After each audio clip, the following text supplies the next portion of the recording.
Good evening. Welcome to APTN National News Weekend. I'm Dennis Ward. On July 18th, RCMP began a search in a long-dormant missing persons case in a small British Columbia community. Stanley Peters Jr. went missing 37 years ago. The cops called it a hit and run. One man went to jail for that, but Stanley Peters' body was never found. Rob Smith reported on this story last season for APTN Investigates and brings us this update. Sea to Sky RCMP with a forensic team searched this property in Mount Currie, British Columbia, acting on a tip received back in May.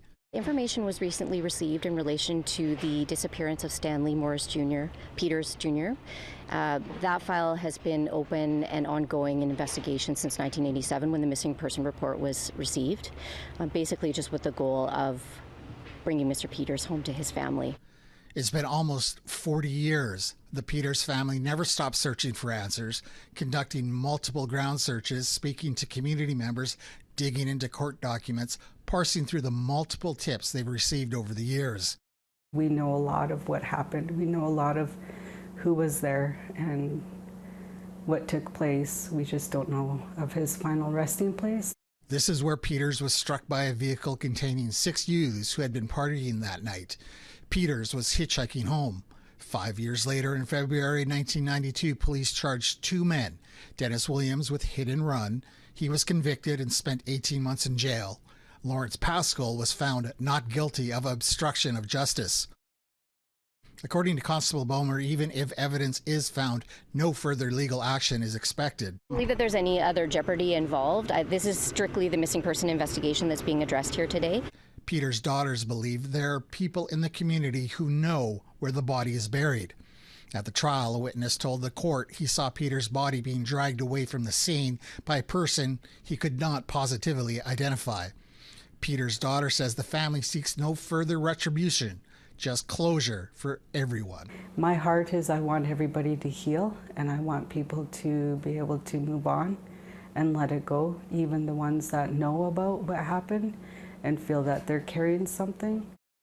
The residents of the property searched are not involved in any way. RCMP has yet to release information on what, if anything, was discovered. Rob Smith, APTN National News, Mount Currie. Still in BC, families of the victims of the late serial killer Robert Pickton are once again left disappointed in their fight for justice for their loved ones.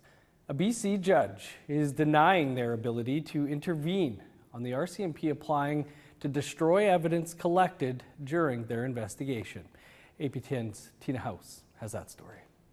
It was at this press conference held by Justice for Girls that lawyer Sue Brown informed the public that the RCMP in BC had applied to get permission to destroy evidence collected in the Pickton investigation. This latest step by the RCMP to seek disposal of all exhibits, a mere 20 years after the investigation on the farm began, sends the message that the missing and murdered women's cases are closed, despite the majority of them being unsolved. Let's be clear. Not only is this an affront to justice and a devastating blow to the families of these women, allowing those who disappear and murder women and girls to do so with impunity is a human rights violation. Dr. Sasha Reed has assembled the world's largest database on serial killers and has studied the Pickton investigation. Through our investigations, we have uncovered the fact that this is not a complete case. This is, as far as I'm concerned, an open and ongoing investigation that requires thorough, adequate, and complete investigation. If we fail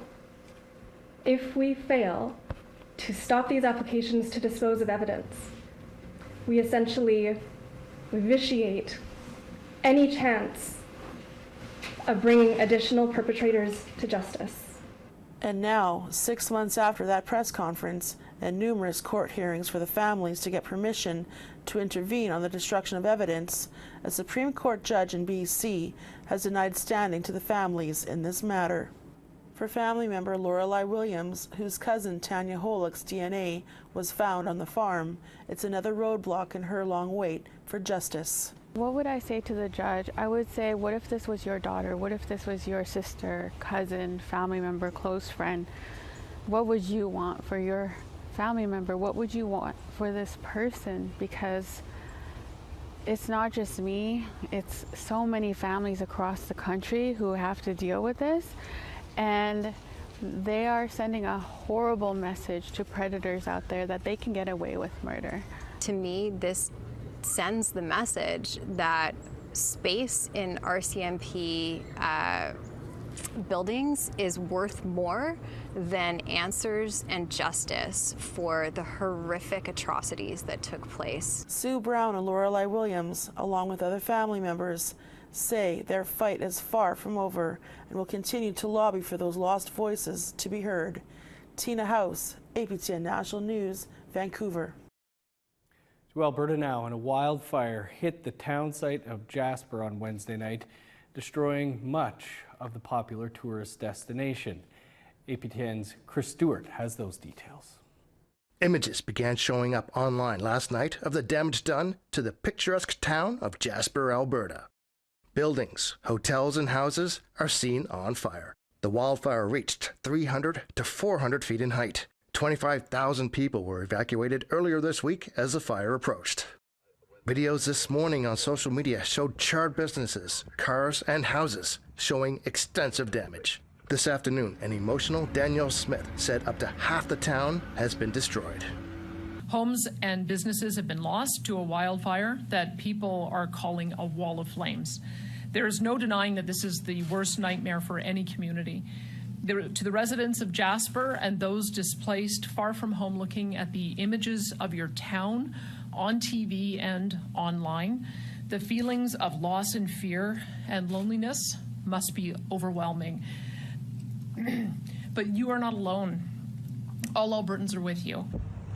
The Premier also made a promise to the community. To the residents, families, and business owners who call Jasper home, we will recover from this. To the men and women on the front line and at all operational levels, thank you for your courage and commitment. And to those in Alberta and around the world who have experienced the magic of Jasper,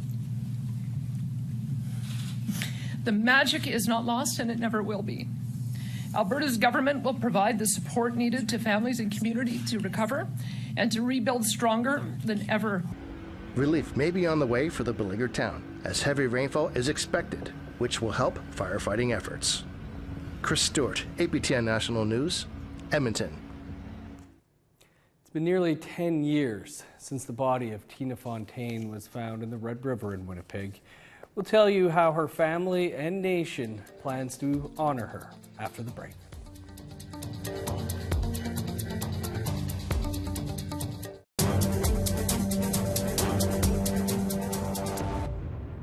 Welcome back. This August 17th will mark 10 years since 15-year-old Tina Fontaine's body was found in the Red River in Winnipeg. Her death sparked national outrage, renewing calls for a national inquiry into missing and murdered Indigenous women and girls. This year, with the help of the Saugeen Anishinaabe First Nation, Tina's great-aunt, Thelma Fable, is organizing a walk to honor her and all missing and murdered Indigenous peoples. Reporter Sierra Bettens has more. For nearly a decade, Thelma Fable has kept the curtains in her living room drawn closed. She does it to stop herself from looking out the window. In her heart, she's still waiting for her grandniece, Tina Fontaine, to come home. Not a day goes by that she's not on my mind. Like, what would she be doing today? Like, would she be a mother, or what kind of career would she had? And, you know, just stuff that parents, grandparents wish for their kids. But hers was taken away when she was 15, and she's frozen at 15. Tina went missing in July 2014. On August 17th of that year, her body was found in the Red River, wrapped in plastic and a duvet cover. She was just 15 years old. In Fable's home, portraits of Tina, from school photos to paintings created in her honor, hang on the walls. Recently, Fable began speaking to one of the portraits. I was sitting in my room, and her picture's above my bed. And I was looking at her, and I said, 10 years is coming up, baby. I said, what more do you want me to do? Fable says an intense feeling washed over her, that Tina's spirit wanted her to grant one last wish. She wanted a feast, a walk, not just for her, but for all murdered and missing women, girls, men, boys. She wants them all remembered. Fable was determined to make Tina's wish a reality. She reached out to Marilyn Corshane, a former seeking counselor and tireless advocate for Tina and MMIWG. She quickly jumped into action and helped organize a memorial walk in honor of Tina and all missing and murdered Indigenous peoples. I hope that even just starting this walk on the 10th anniversary of the family of Tina Fontaine, that it sheds light to others to continue doing what they have to do. It's happening August 17th.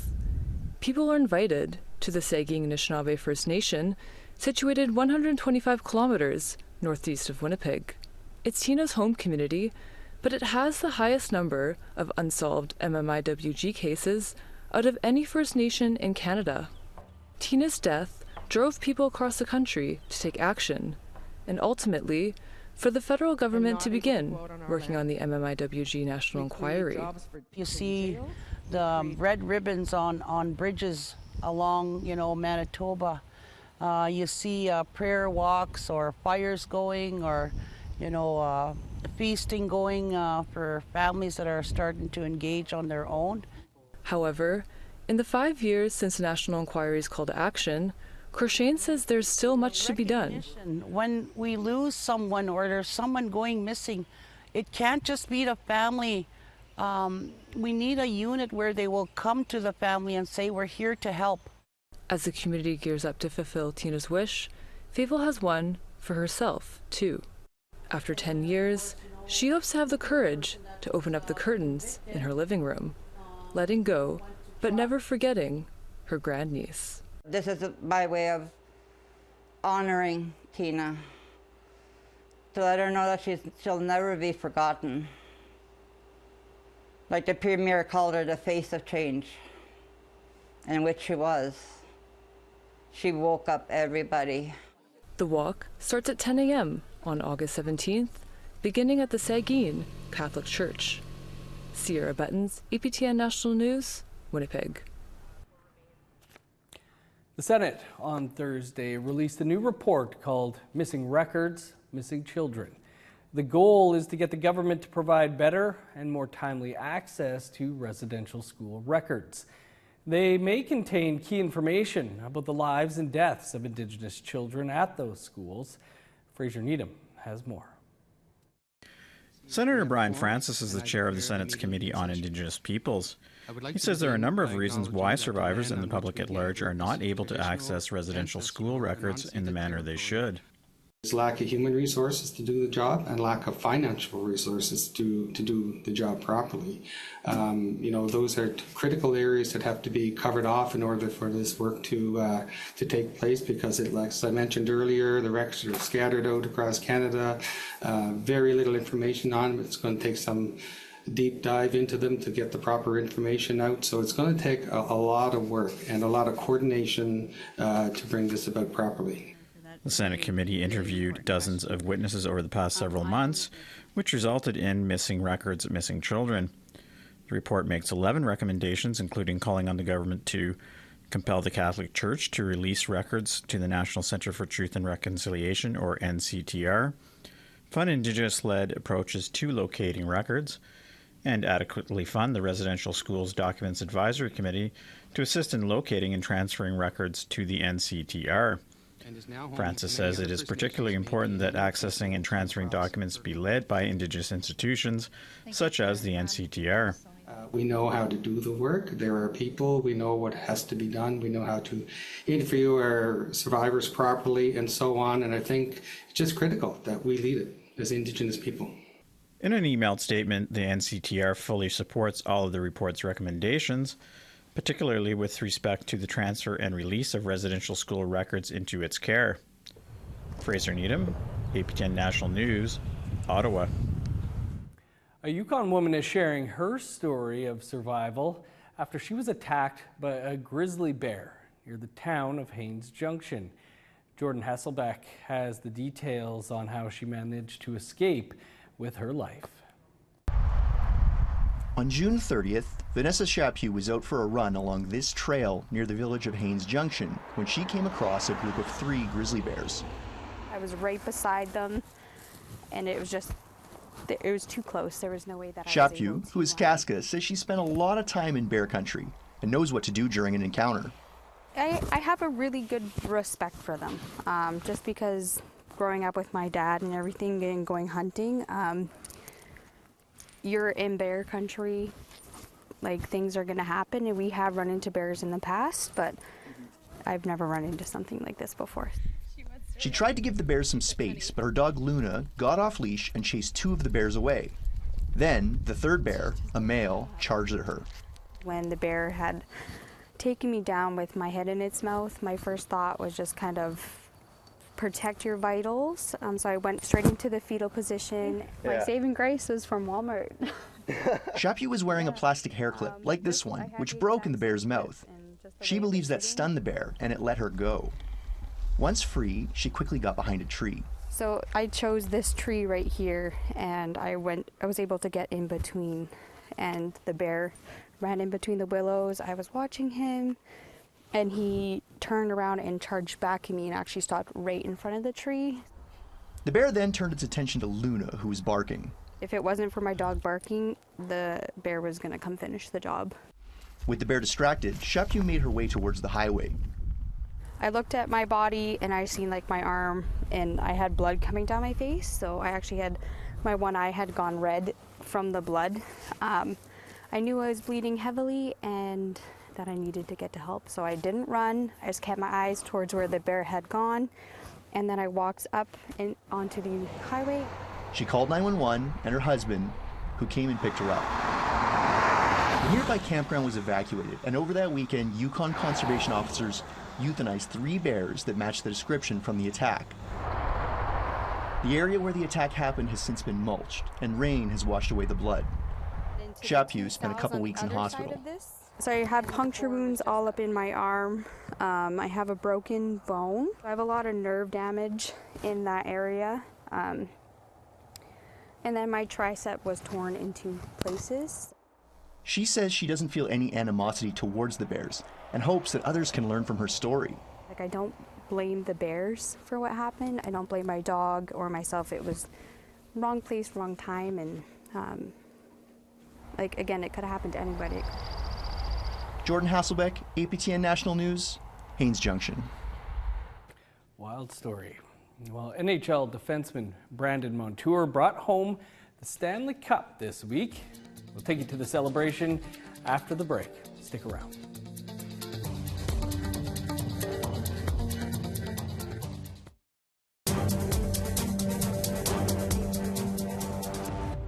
Welcome back. This next story is about a well-known face here on APTN who has not only produced a number of shows for the network, but has now taken her creative talents to the other side of the world. APTN's Tina House has this story.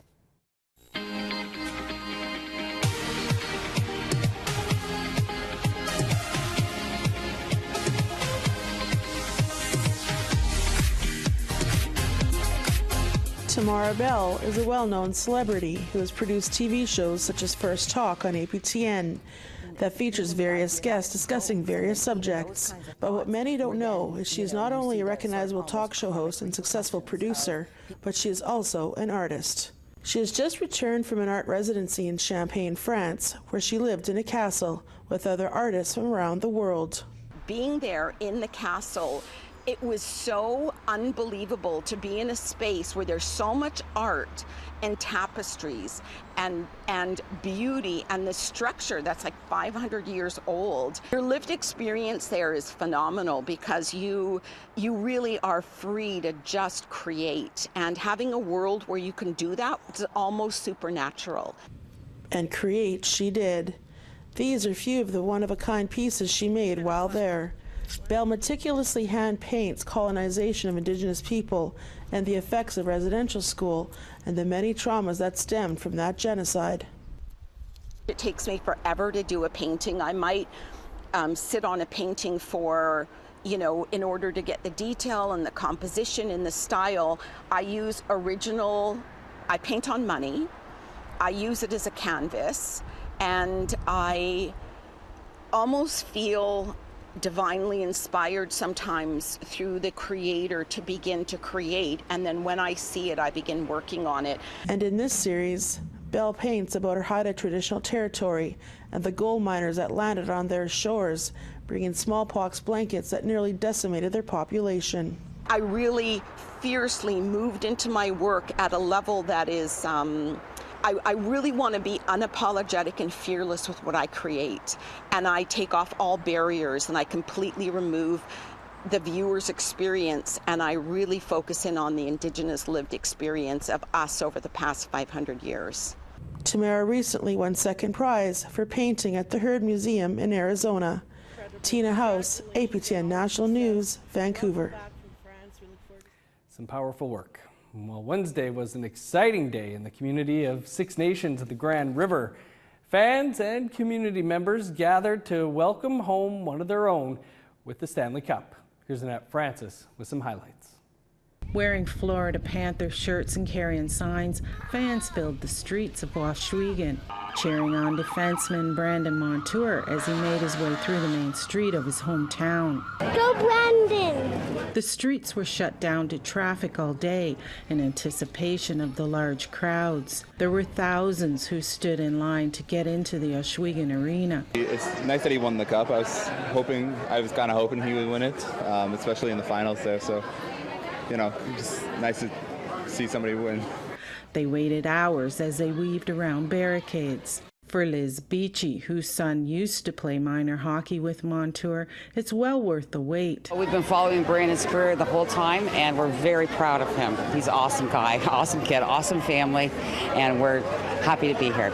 The fans that made it inside had an opportunity to get a photo with Montour and the cup. Montour said he's happy to spend the day with family and friends in his community. He said life has been hectic, especially since signing to play with Seattle Kraken next season. Last season was a little different. Last season, obviously, we went all the way. I had shoulder surgery, so I was, doing rehab all the way till training camp, and this year is different just because, I had to find a new team to play. So to be able to, move everything from Florida. We're going to Seattle, my wife and I, this weekend to go find a place. No matter what team Montour plays with, the fans here say they'll support and follow him. Annette Francis, APTN National News, Six Nations of the Grand River. A lot of people there changing their Panthers jerseys to Kraken ones. Cooler logo. That's all the time we have for your APTN National News this weekend. For news anytime, you can visit our website, aptnnews.ca. I'm Dennis Ward. Marcy Miigwech, thanks for tuning in. Enjoy the rest of your weekend.